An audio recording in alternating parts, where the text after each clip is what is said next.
بسم اللہ الرحمن الرحیم۔ حضور اکرم صلی اللہ تعالی علیہ وسلم کی مسکراہٹ اور مزاح۔ اسلام دین فطرت ہے، ایک جیسی کیفیت سے انسان اکتا جاتا ہے۔ اللہ تعالیٰ کی حکمت سے انسان پر مختلف اوقات میں مختلف کیفیات طاری ہوتی ہیں۔ کبھی جلال کی کیفیت طاری ہوتی ہے اور کبھی جمال کی، کبھی سنجیدگی طاری ہوتی ہے اور کبھی انسان مزاح کے موڈ میں ہوتا ہے۔ سید المرسلین صلی اللہ تعالی علیہ وسلم کی سیرت طیبہ کا کمال ہے کہ آپ کی مبارک ذات سے عملی نمونہ مل جاتا ہے۔ لوگ مختلف کیفیات میں انتہا پر چلے جاتے ہیں، اعتدال کا دامن چھوڑ دیتے ہیں، لیکن رسول اللہ صلی اللہ تعالی علیہ وسلم ہر کیفیت میں حد اعتدال کے اندر رہتے تھے۔ حدیث پاک میں ہے، حضرت عبداللہ بن عمر بیان کرتے ہیں، میں رسول اللہ صلی اللہ تعالی علیہ وسلم سے جو چیز بھی سنتا یاد کرنے کی غرض سے لکھ لیا کرتا تھا۔ پس قریش نے مجھے اس سے منع کیا اور کہا، تم رسول اللہ صلی اللہ تعالی علیہ وسلم سے سنی ہوئی ہر بات لکھ لیتے ہو، حالانکہ آپ صلی اللہ تعالی علیہ وسلم بشر ہیں، کبھی غضب کی حالت میں بات کرتے ہیں اور کبھی رضا میں، یعنی ان حالتوں میں توازن قائم نہیں رہتا۔ پھر میں نے لکھنا چھوڑ دیا اور اس بات کا رسول اللہ صلی اللہ تعالی علیہ وسلم سے ذکر کیا۔ آپ صلی اللہ تعالی علیہ وسلم نے اپنی انگشت مبارک سے اپنے دہنے مبارک کی طرف اشارہ کر کے فرمایا، تم ہر بات لکھ لیا کرو، اس ذات کی قسم جس کے قبضہ و قدرت میں میری جان ہے، کیفیت کوئی بھی ہو، اس منہ سے حق کے سوا کچھ بھی نہیں نکلتا۔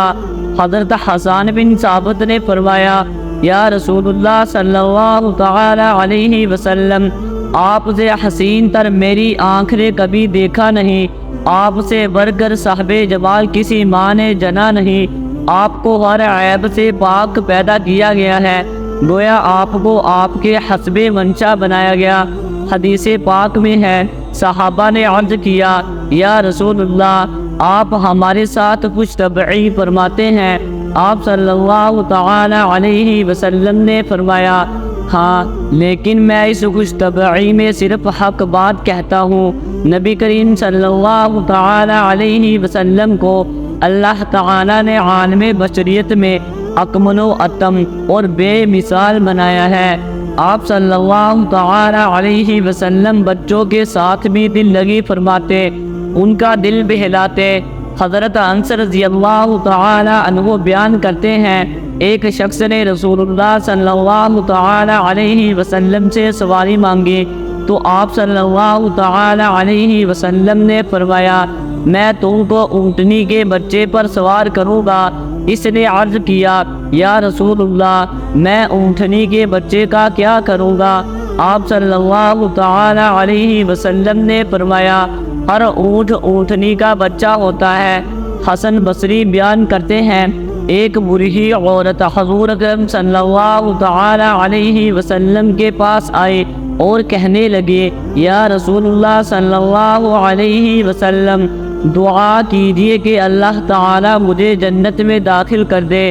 آپ صلی اللہ تعالی علیہ وسلم نے فرمایا، اے فلاں کی ماں، جنت میں کوئی بوڑھی عورت داخل نہیں ہوگی۔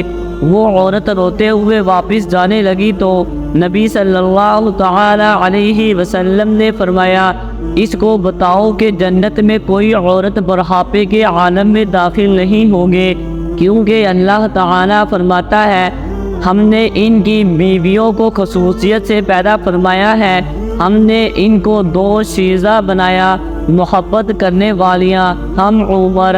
انس رضی اللہ تعالی عنہ بیان کرتے ہیں، مجھ سے رسول اللہ صلی اللہ تعالی علیہ وسلم نے فرمایا، اے دو کانوں والے۔ عامر بن ربیعہ بیان کرتے ہیں، ایک شخص نے مزاح کے طور پر دوسرے شخص کے جوتوں کو غائب کر دیا۔ رسول اللہ صلی اللہ تعالی علیہ وسلم کے سامنے اس کا ذکر ہوا تو آپ صلی اللہ تعالی علیہ وسلم نے فرمایا، مسلمانوں کو ڈرایا نہ جائے، کیونکہ مسلمانوں کو ڈرانا ظلم عظیم ہے۔ ابو سعید خدری رضی اللہ تعالی عنہ بیان کرتے ہیں، رسول اللہ صلی اللہ تعالی علیہ وسلم نے علقمہ بن مجزز کو ایک لشکر میں بھیجا، میں بھی ان میں شامل تھا۔ جب وہ وہاں پہنچے یا راستے میں تھے تو لشکر میں سے کچھ لوگوں نے ان سے اجازت لی، انہوں نے ان کو اجازت دی اور ان پر عبداللہ بن حذیفہ کو امیر بنایا، میں بھی ان کے ہمراہ تھا۔ جب وہ راستے میں تھے تو کچھ لوگوں نے تانبے یا کچھ پکانے کے لیے آگ جلائی۔ عبداللہ بن حذیفہ نے کچھ تبعی کے طور پر کہا، کیا تم پر میری سمع و اطاعت واجب نہیں ہے؟ انہوں نے کہا یقیناً ہے۔ انہوں نے کہا میں تمہیں جس بات کا حکم دو اس پر عمل کرنا ہوگا۔ انہوں نے کہا ہاں۔ عبداللہ بن حذیفہ نے کہا میں تمہیں قسم دے کر کہتا ہوں کہ اس آگ میں کود جاؤ۔ کچھ لوگ کھڑے ہوئے، جب انہوں نے گمان کیا کہ وہ کودنے والے ہیں تو کہا رک جاؤ، میں تو تمہارے ساتھ مزاح کر رہا تھا۔ جب وہ واپس مدینہ منورہ آئے تو نبی صلی اللہ تعالی علیہ وسلم سے اس کا ذکر کیا۔ آپ صلی اللہ تعالی علیہ وسلم نے فرمایا تمہیں اللہ کی معصیت کا حکم کس نے دیا؟ اس کی اطاعت نہ کرو، یعنی مذہب میں بھی شریعت کی پابندی لازم ہے۔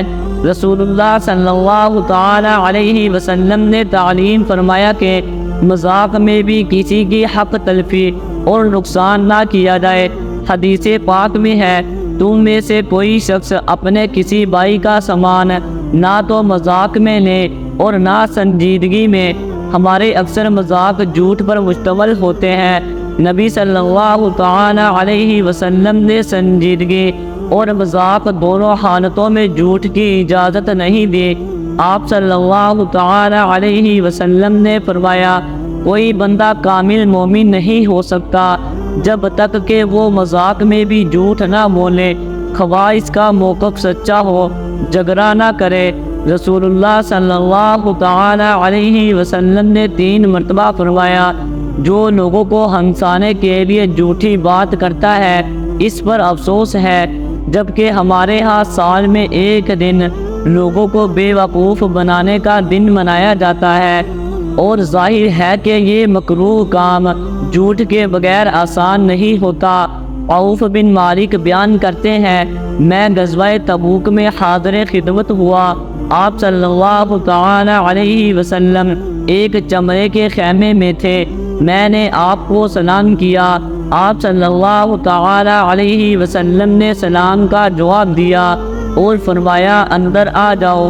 میں نے عرض کیا پورا داخل ہو جاؤ یا رسول اللہ صلی اللہ تعالی علیہ وسلم؟ آپ نے فرمایا ہاں پورے داخل ہو جاؤ۔ بس میں داخل ہو گیا۔ ظاہر ہے کہ آدمی جب گھر میں یا خیمے میں داخل ہوتا ہے تو پورا ہی داخل ہوتا ہے۔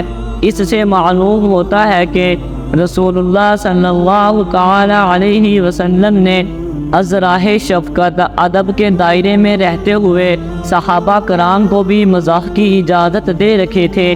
انس رضی اللہ تعالی عنہ بیان کرتے ہیں ایک شخص کا نام زاہر بن حرام تھا، وہ دیہات میں رہتا تھا اور نبی صلی اللہ تعالی علیہ وسلم کے لیے گاؤں سے ہدیے اور تحفے لاتا تھا، اور جب وہ جانے لگتا تو نبی صلی اللہ تعالی علیہ وسلم بھی اس کو کچھ سامان دے دیتے۔ آپ فرماتے زاہر ہمارا دیہاتی ہے اور ہم اس کے شہری ہیں۔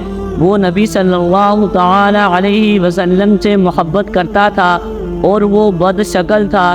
ایک دن وہ سودا بیچ رہا تھا، آپ اس کے پاس گئے اور پیچھے سے آ کر اس سے اس طرح بغل گیر ہوئے کہ وہ دیکھ نہ سکا۔ اس نے پوچھا کون ہے؟ مجھے چھوڑ دو۔ پھر اس نے مڑ کر دیکھا تو نبی صلی اللہ تعالی علیہ وسلم کو پہچان لیا۔ پھر اس نے اپنی پیٹھ کو نبی کریم صلی اللہ تعالی علیہ وسلم کے سینہ سے چپکائے رکھا۔ آپ فرما رہے تھے یہ غلام کون خریدے گا؟ اس نے کہا یا رسول اللہ تب آپ مجھے کھوٹا پائیں گے۔ آپ نے فرمایا لیکن تم اللہ کے نزدیک بہت گرا قدر ہو۔ ظاہر بن حرام آزاد شخص تھا، لیکن از راہ مزاح رسول اللہ صلی اللہ تعالی علیہ وسلم نے اللہ کا بندہ مراد لے کر اسے عبد فرمایا۔ یہ ذو معانی لفظ ہے، اس کے ایک معنی غلام کے بھی ہے۔ آپ نے اسے حوصلہ دیا کہ اللہ تعالی کے حضور اس کی بڑی قدر و منزلت ہے اور پیار فرمایا۔ اس کی عقیدت کا یہ عالم تھا کہ دیر تک اپنے پشت کو سرور عالم صلی اللہ تعالی علیہ وسلم کے سینے سے ملائے رکھتا تاکہ آپ کے جسم مبارک کے لمس کا شرف حاصل ہو سکے۔ عام طور پر بڑے لوگ سیاہ فام یا بدصورت شخص سے دور رہتے ہیں، لیکن آپ اپنے صحابہ کی دلداری فرماتے تھے تاکہ ان کے دل میں احساس کمتری پیدا نہ ہو، کیونکہ اللہ کے ہاں صورتوں اور رنگتوں پر نہیں بلکہ ایمان و عمل پر فیصلہ ہوگا۔ حدیث پاک میں ہے، بے شک اللہ تمہاری صورتوں اور تمہارے معنوں کو نہیں دیکھتا بلکہ وہ تمہارے دلوں اور اعمال کو دیکھتا ہے۔ الغرض مزاح اور استہزاء ہزل میں فرق ہے۔ مزاح کچھ طبعی کے لیے کیا جاتا ہے، جبکہ ہزل اور استہزاء سے دوسرے کی اہانت مقصود ہوتی ہے۔ امید ہے کہ آپ کو ویڈیو اچھی لگی ہوگی۔ ویڈیو اچھی لگی ہے تو ویڈیو کو لائک ضرور کر دیں اور چینل کو بھی سبسکرائب کر دیں تاکہ اس طرح کی انفارمیٹیو ویڈیوز آپ کے پاس بر وقت پہنچتی رہیں۔ شکریہ۔